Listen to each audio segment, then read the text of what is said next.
I got into keto kind of on a, I don't know if any path is, normal, but on a pretty interesting path. I was diagnosed with a brain tumor that was on accident. I fell and hit my head training one day, specifically in March 2010. And training with BMX, BMX training. I was trying a new trick. So I tried it in the foam pit, did 10 in a row, was perfect. We didn't have what we have now, was like a padded ramp. Back then we had the foam pit and the real ramp. That was it. Now we have it in between, so it's got some cushion. We steal all that stuff from gymnastics.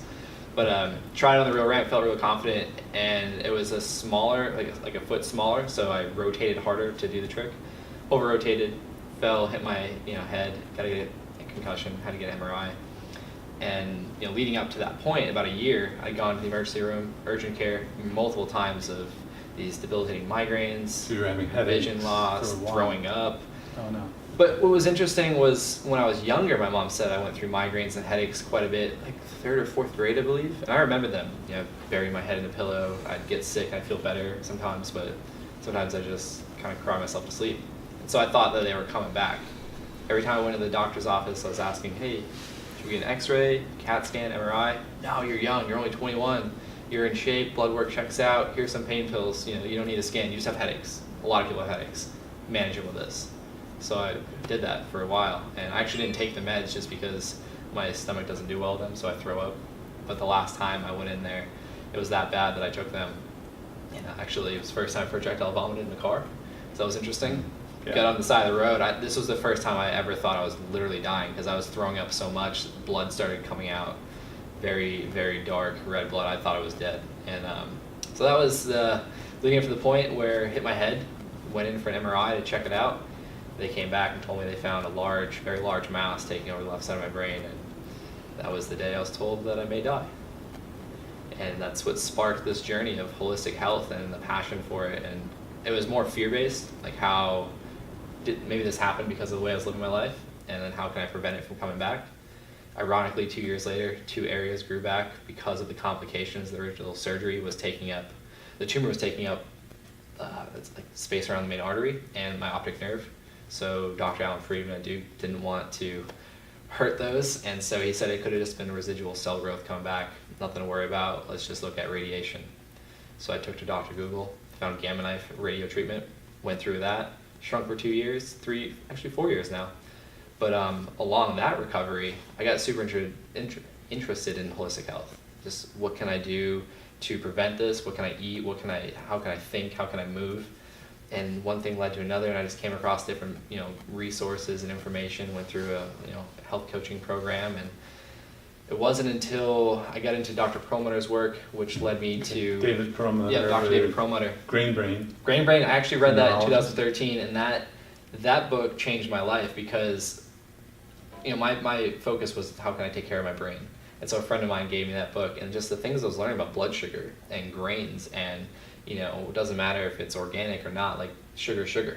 And right. There was a little bit of talk of keto. I remember I went recently and looked, there's about a page and a half, but not much of how to implement it, how to, adopt that lifestyle.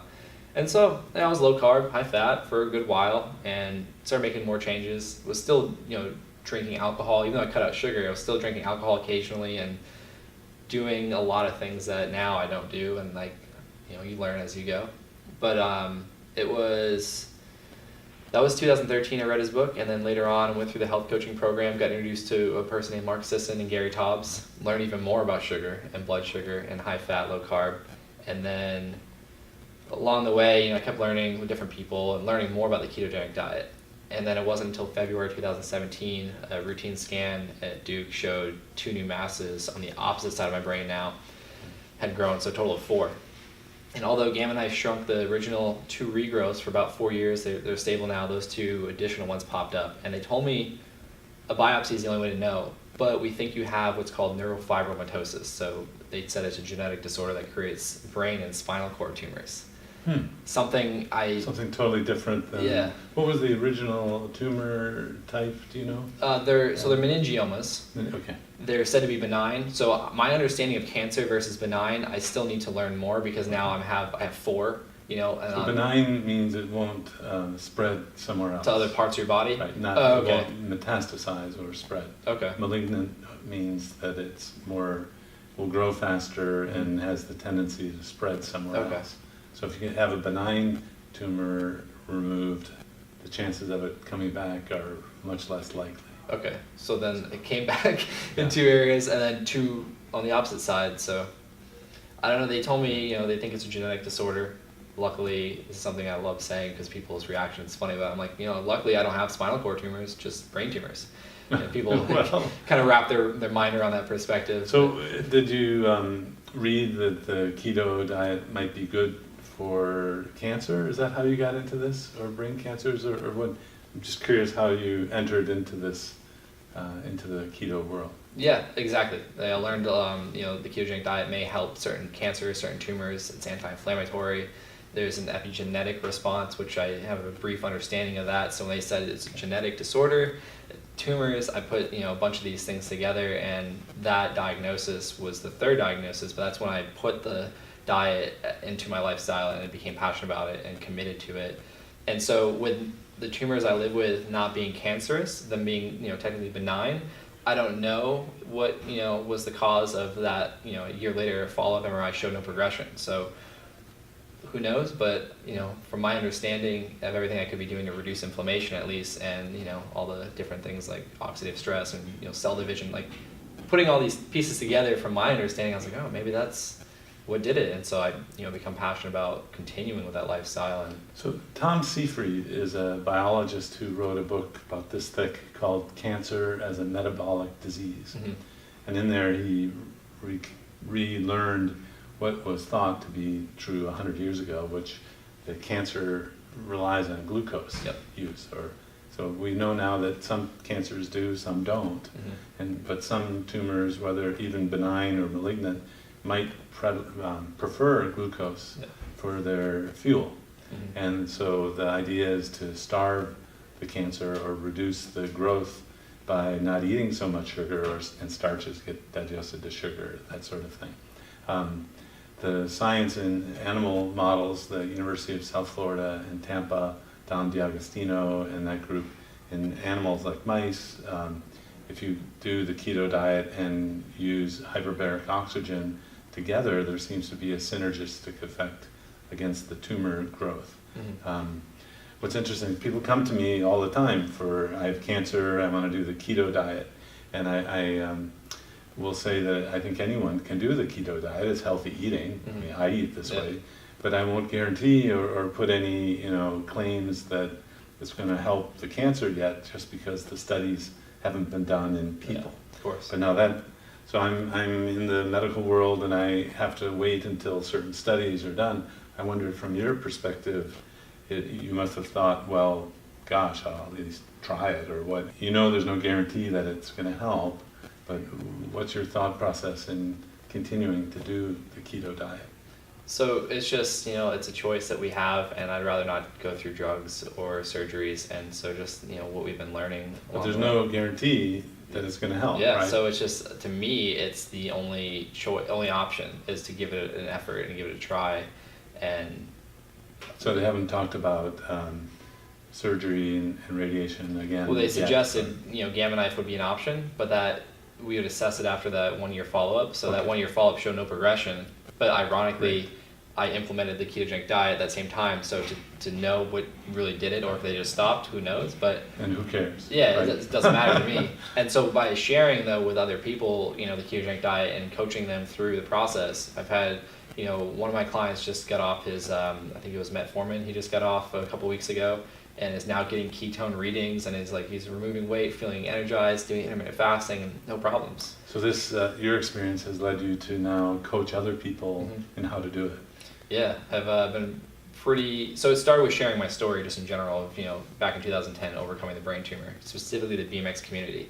And then as that kept, snowballing, I went through the gamma knife treatment, and then continued sharing that story. And then the gamma knife company, Electa, reached out to me to partner to share my story even more.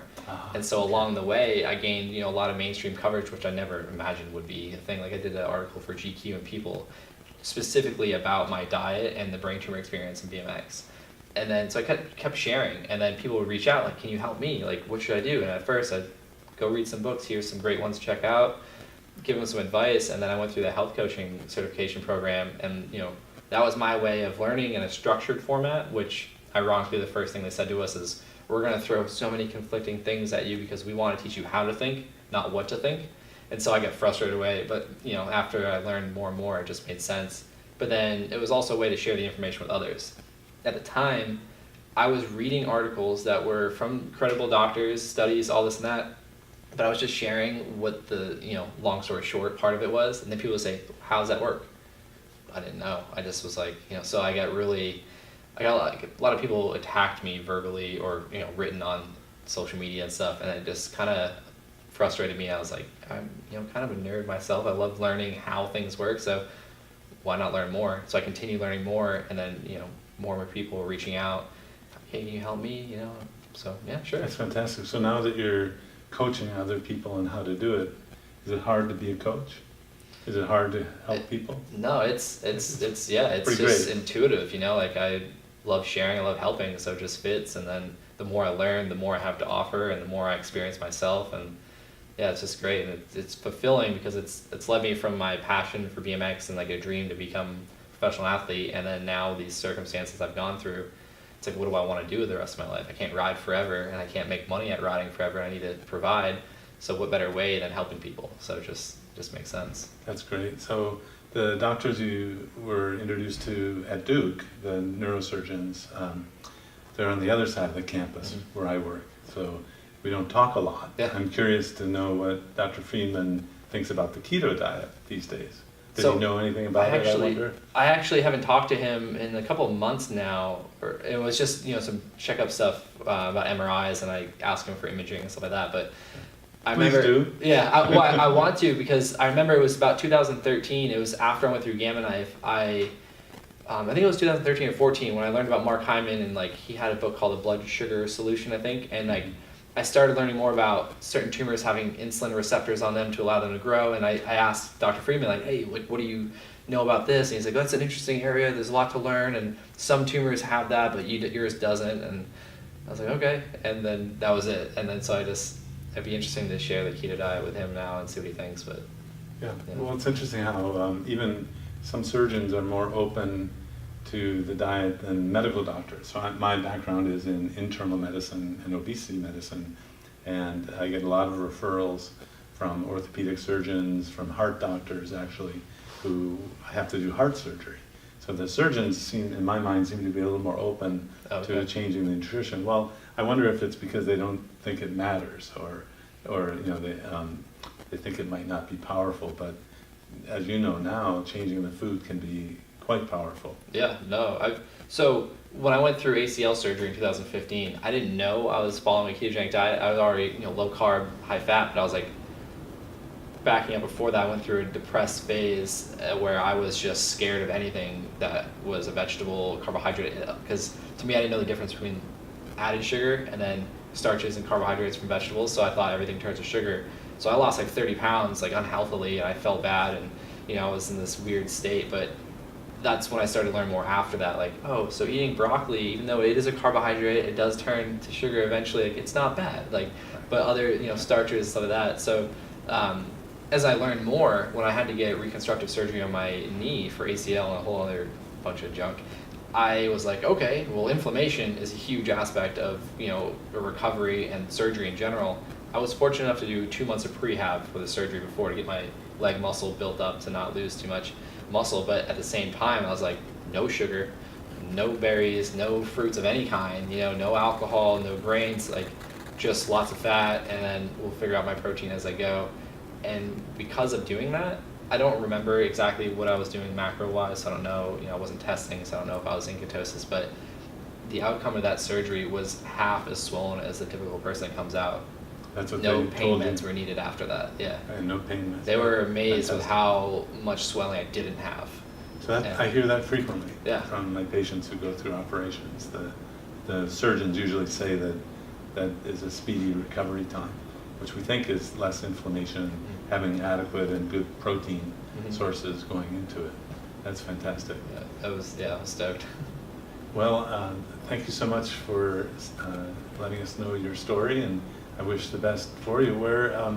where are you headed now? What do you want to do? And I guess I wanted to finally ask if, are you still bicycling, whatever, BMXing? Yeah, bike riding. At the same level as before? Yeah, I can show you a video actually from today. I rode a little bit with my friend from Australia who's visiting, and no, I'll believe you. I don't need to see the video. But yeah, I ride the same level. I like to say, like, if I had the opportunity to compete or wanted to compete again, I could hang. I just. So will you be combining the biking and speaking on keto together? Is that going to be the part of the future, you think? So I'd love to be able to use my BMX riding for like content creation, storytelling, and videos, and like conversations like this, but then add in, the wow effect of BMX. And I've learned that I don't need to compete anymore to have that identity of who I am, and to really, it's just a helpful way to get my story in the door to people who normally may just blow me off and just not want to talk to me. But, oh, you're a professional athlete, and oh, you live with 4 brain tumors. Oh, you want to talk about keto now? Like, cool. So I just kind of use it. It's a passion of mine. I have no obligation to ride anymore. I have no sponsors paying me or telling me to go to this contest or that. So I just solely ride because I love it. Maybe not so often anymore because I'm more passionate about helping people and learning. But at the same time, I'd love to be able to use that as I start speaking more and then doing other content, whether it's a book or video. That's going to open more doors than the number of letters after my name and degrees and papers and all that. So that's fantastic. Well, that's honestly why it's such an honor to connect with someone like yourself and then other people, is because I feel like I could be a partner in helping get that information to the people that normally wouldn't maybe take to it. But also, if you look at me, you would never think anything's wrong with me. And that's another huge aspect. I didn't get into this, this keto journey because of weight. Like I've always been in pretty good shape, maybe a little bit chubbier back then, but now that I've removed the carbs and the sugars, I'm a little bit more lean. But it never was about weight loss, or like I'd say weight removal, because I like to tell people loss means you are implying you want it back. So it's a little mindset trick I've learned. But okay. Same thing with don't judge a book by its cover. So I feel like my story can resonate with a lot of people that are like, oh, I don't need to lose weight, or I don't want to lose weight, but like I want to feel better, I want to sleep better, I want to have more energy, I want to have less risk of disease. So being able to connect with people like yourself that are doing the research and are in the clinical setting, have this experience, and then being able to partner to share that, like videos like this or other events or anything, it's like a dream come true. I'd like to support you in any way that I can. Awesome. Well, I appreciate that. Likewise. So, is there anything else that you wanted to share that's on your mind today? The only other thing I would say is there's something that's close to my heart, and it's called the Athlete Recovery Fund. They're a nonprofit for professional action sports athletes to help them with medical care. When I got diagnosed, they flew my parents out to Duke. They put them up in a hotel. They paid for whatever my medical, health insurance didn't pay for. And we're working on getting an event going to where we can do BMX shows, but more of like an all-day event of everything wellness. So meditation, cooking workshops, yoga, fitness, kick it off with a BMX show, but really geared to raise money for the brain tumor patients, brain injury patients, cancer patients directly, with like a scholarship fund, if you will, something where they can apply for help. And there's so much, I feel like there's a lot more needed, but there's so much research out there, and nonprofits raising money for it. But being a patient and like knowing the stress financially, like I want to be able to make that difference, and I'd like to say, be the change you want to see. So I want to become that change. So it's the Athlete Recovery Fund. Athlete Recovery Fund. Yep, they're helping me out. Yeah, athleterecoveryfund.org, and then there's a tab that says Josh Perry, and it has like a little video I made and the description of what we're trying to do. But that's the only other thing I'd mention, is just that's something I want to get going one day, and I want to be able to help people that need the help now. Whether that's like Whole Foods donating a year worth of food vouchers for them, or there's other organizations that do, like Airbnb and Lyft just started offering like free services to cancer patients, things like that. So yeah, that's the other project I have in mind. Great to meet you. Yeah, thanks so much. Appreciate it.